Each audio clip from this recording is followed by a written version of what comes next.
Hey, hello, good afternoon. Today, 4th of May, supposed to open up for work and then everything resume to normal.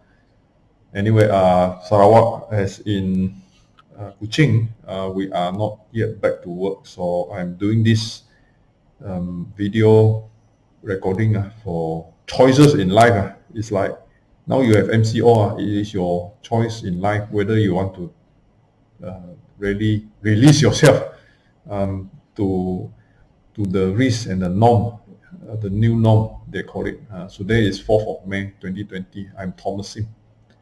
See through it is the tagline lah. I like to highlight on this particular presentation. Now we have heard of many different viewpoints about COVID-19, whether to lock down, continue to have MCO, or to open up, because a lot of time, we have issues of economics difficulties. People are not getting paid, or they actually lose their job. And then employment skyrocketed until never before. So let us begin. Choices in life, the topic of discussion. So as you can see, we have emotions and then we have also the facts. So you know that this picture did not someone, I don't want to mention the name. So thinking of how to blame others. So a lot of time emotion is involved, and a lot of time emotions actually blur the facts. As in a lot of our life, facts is easy, you can see the facts, but then we have a lot of emotions. So these emotions in fact blur the facts, and then we make wrong decision sometimes. And a lot of time, in order to protect ourselves from being wrong, we would say nobody will understand, but I am in this position, so you didn't see my point. So more like I am in the wrong, yes, but I don't want to admit, because I have other reason to be in a more right than you. So it is because I am this and this, therefore I am right.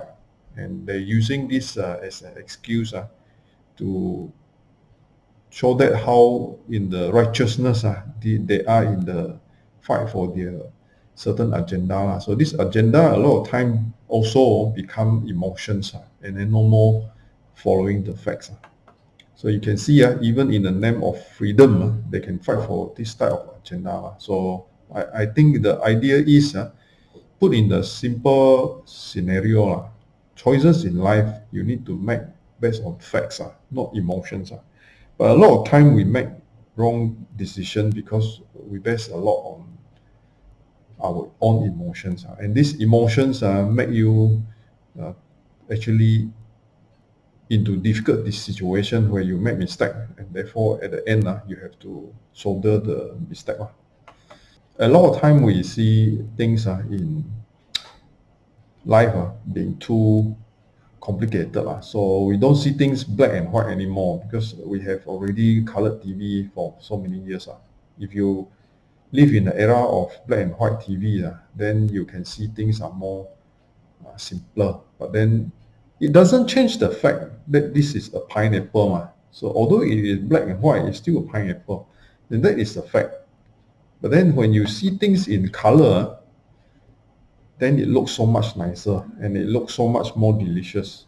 And you can even feel your acids are coming out because it is a pineapple. In color, the color of pineapple about right to eat. So therefore, a lot of time our choices are being made when we see a lot of emotion in it.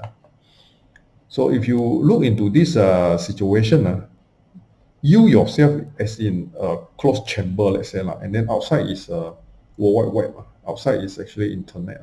So you sit down and think. 90% of the world, 90% of the people who is outside are actually quite naive, and they are quite uneducated also. Many of them who actually go to the internet are educated. I'm not here to put down on those who are very well educated, but in fact, our choice of a decision a lot of time is about emotion. And then in the internet, there's so much of fact things, and yet a lot of educated people are actually being emotional also. And therefore, a lot of time making wrong decision based on fact things in the internet. So there are also people who are ignorant, people who are stubborn, storm-headed, and then people who are arrogant. In fact, a lot of these people with emotions are arrogant, stubborn, and ignorant. So will they listen if you were to write something about facts and truth? 90% of them won't listen also, because there's a lot of emotion out there and people tend to believe their own judgment and emotion. So either you at the end have to ignore them, or you have to do some education. So a lot of people choose to ignore. So that's why they say that in our society, a lot of people are quiet. And the majority of the people who are quiet, in fact, are being silent in protest. But then when they are silent in protest, nobody hear them, especially now with the social media. If you don't say anything, nobody knows that you are there. So at the end, I think we have a right and also the need to do some education. So if you see here in this picture, you can see it is a background of black and white, and then you see a car. Maybe this car is a Austin Mini and old junk maybe. So it's an old car, black and white. But when you see it in a bigger picture, when you pull it through to a longer landscape, you can see the aircon up there is a bit out of shape because I pull it. So you can see this car becomes like maybe a sports car, because it looks bigger and then it looks more solid. So the same thing, which is exactly the same picture, but when you change it, then this I call it marketing and the emotion. Playing with the marketing and playing with emotion, you have a different perception of things, and your choice may be different from the picture before. So a lot of time people in the internet now about real estate, a lot of them call themselves gurus. So in fact, the situation is that many of these gurus are actually not really gurus because a lot of them are not serious, and they don't have really like long years of track record, or they do not actually come with track record of maybe closing few millions of sales. I myself, I'm not a guru. Definitely, I am not closing millions of sales. But at least, I guess you need to have some framework of how much you claim to be a guru. So is it legal? Some of these gurus, when they speak as if they can make a lot of money, but actually it is trading between very thin line of being criminal or being doing something legally allowed. So what is in it for this person? There is no free lunch. He is there claiming himself as guru, claiming herself as guru because there is something in his agenda. So if it is as easy as what is said, well, why not just keep it to himself, particularly certain secret that can make him rich? Why doesn't it be kept a secret? Because there is an agenda, and this agenda is for us to make a choice whether we want to follow his agenda or not, to make him rich. In fact, a real guru, a real expert would usually won't call himself as guru. This person would usually keep himself as low profile, and then he probably well qualified, professional for years with track record and with a certain regulatory framework being followed. Then he also usually would show disclaimer, because the liability becoming a guru is very big, very high. So a lot of the professionals that do not want to have this liability. So if a person is to disclaim his liability, most likely this person is more trustworthy than a person who doesn't do so, which means a person who can guarantee you sky is the limit would not have any professionalism in his profession. So there's a lot of people who claim to have secrets. Secrets usually are not shared. secrets are kept as it is a secret. So it should not be used as a reason to make others to follow certain types of very private matter. And at the end, there is no end to greed. A lot of time we have real guru who doesn't have greed because they do not want to be in this position to keep on satisfying the greed of the public. So they would usually not, in the light of today's social media, to keep on satisfying the greed of the endless public. So therefore, they usually wouldn't call themselves as guru. They would not want to be pushed to a scenario like unsatisfying crowd. So if you are making a decision, you have to watch out the key signs of scams. So these are the key signs. One is if it is too good to be true, then usually it is not good. It is too nice. Somebody is very nice, following you, giving you all the yes and never say no. So there is something wrong. There is something behind this person. Or a person is too hot. I mean, if some matter or some girls is too hot to be true, then usually it is not true. And then if somebody is pushing you too soon, then usually urgency in this scenario is also a sign to watch out for. And then if it is too money driven, a lot of time beginning of the conversation until the end of the conversation is all a lot about money. Then it is about some greed. That means the modifying and the motivational element inside it is money. Then therefore it will be a sign to show it is scam. So if it is about more facts, something which is logical, and then there is a proper milestone and agenda, and then there is no hypes, there is no hoo-ha about certain things, then it's a fact, and it is usually no urgent sign to say it is scam.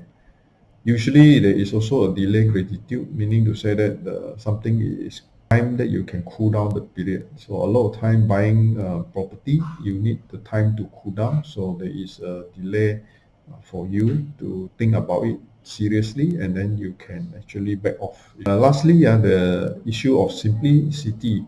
A lot of time, good things comes in simple manner. Key scams in properties, just to summarize, is about excellent opportunity for you to invest.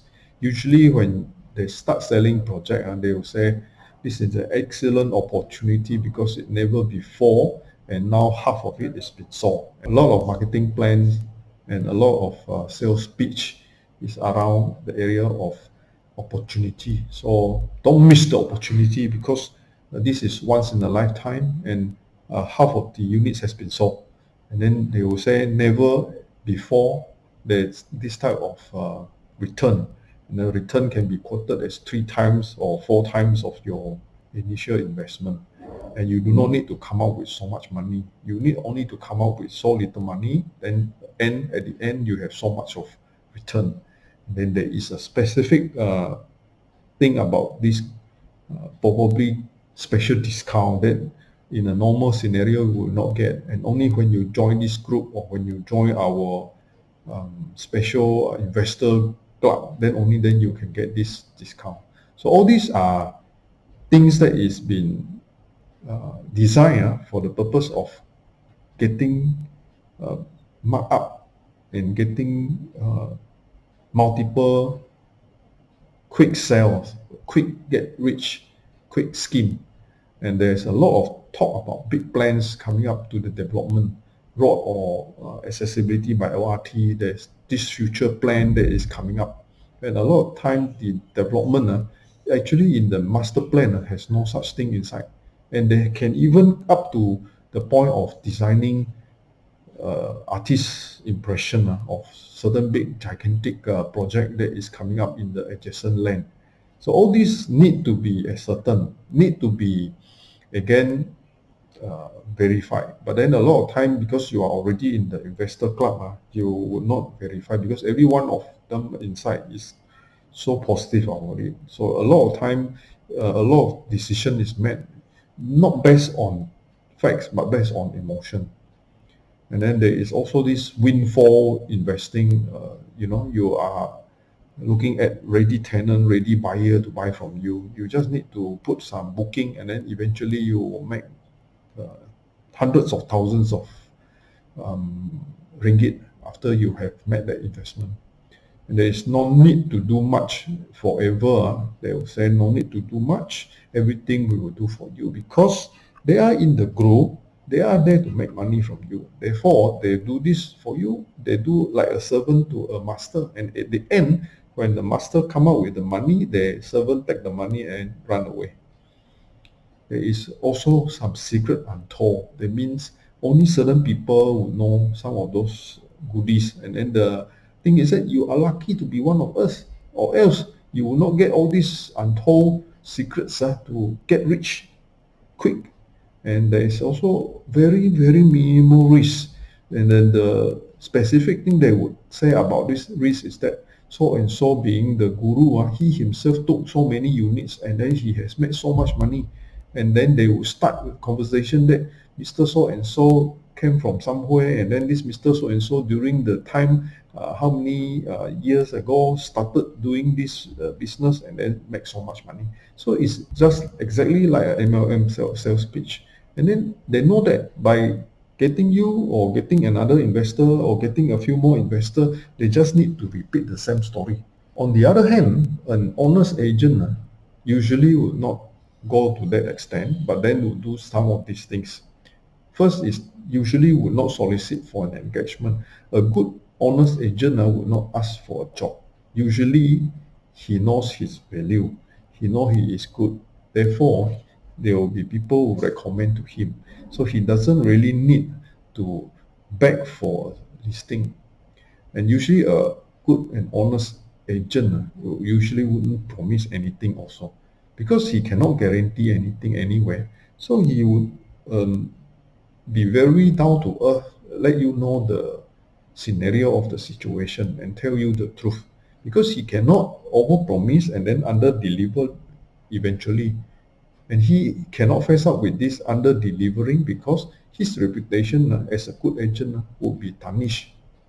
Therefore, it is usually for a good agent to keep a good reputation, because he needs to keep that reputation for future referral. And usually a good agent knows that he needs to be quiet, because he is there and you are the principal, or you are the buyer, you are the client. He has to listen. A good agent listen, because listening skill need to be cultured for him to handle objections. So in that sense, usually a good agent wouldn't go and stand in front of people and start talking nonsense, because at the end, he knows that he's wasting his time. Usually a good, honest agent also would think for your benefit, because it's only making you understand and seeing the benefit, then only he will be appointed and engaged. And usually a good agent also would disclose his interest, because at the end, his reputation will be at stake if you find out there is something he is hiding from you. So at the end, for a good agent, honest good agent usually would not want to hide anything and be found out by the principal or the customer. And likely a good agent would usually be cautious, and he will not promise anything, but then he would also guide you not to buy. If in fact that buying at a higher price may end up with him having to settle with some unending issues, and these unending issues could be fell out between a buyer and a seller. So at the end, he has to face up and head on to admit he has to settle all those trouble. So for a good agent, he would not want you to buy at a loss, because at the end, he will have to face up with that unending issue. And usually a good agent would not want to rush you into decision, because he actually know that rushing is no point, because at the end, a person who end up buying the wrong property would have that grudges against him forever. So at the end, he will keep you informed and ask you to make a good decision on yourself. Always will give you time to think logically. a good agent usually would not want to push things or um, give a misrepresentation. If he gives a misrepresentation and then being labeled as an agent that gives fraudulent or even scenario of certain cohesion, he may be ending up having unending legal issue himself. So a good agent usually would not make a lot of money, and therefore to be a good agent, a lot of time it is a personal decision. So definitely a salesperson need to cari makan, or in common layman term, make a living. But then the making of the living is within the framework of law. Thank you very much. I am Thomasin. I can be contactable at this number. Thank you for following this presentation.